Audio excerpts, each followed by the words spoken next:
Hi guys, Assalamualaikum. So, Anju nak komen sikit pasal yang Ikram Dinzri yang orang kecam-kecam. Look, I think orang lain masing-masing ada cara kreativiti, cara meluahkan kreativiti diorang masing-masing. And I don't think he should be kecam on that. Yang I rasa pelik, segala jantan, segala bapuk comolot dekat Instagram, lepas tu dengan caption doakan kami terjannah apa semua, korang cheer pula untuk diorang. Korang tak ada hal aku tengok, suka beribu pula like. Itu yang korang sokong. So what the hell?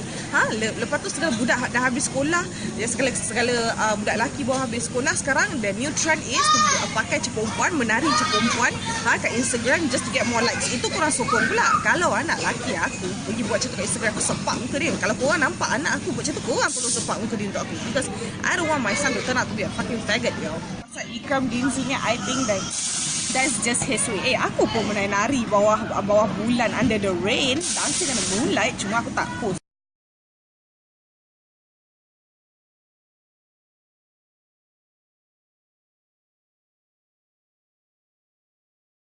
Kecam on that.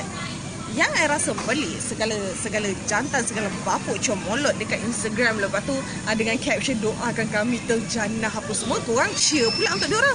Korang tak ada hal nak komen sikit pasal yang Ikram Dinzri yang orang kecam-kecam. Look, I think orang lain masing-masing ada cara kreativiti, cara meluahkan kreativiti diorang masing-masing. And I don't think he should be perempuan kat Instagram just to get more likes. Itu korang sokong pula. Kalau anak lelaki aku pergi buat macam tu kat Instagram, aku sepak muka dia. Kalau korang nampak anak aku buat macam tu, korang perlu sepak muka dia untuk aku, because aku tengok suka beribu pula like.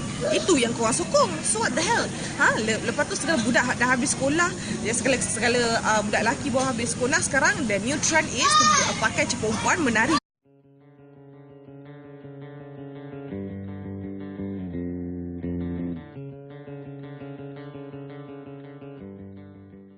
Hi guys, Assalamualaikum. So, Anju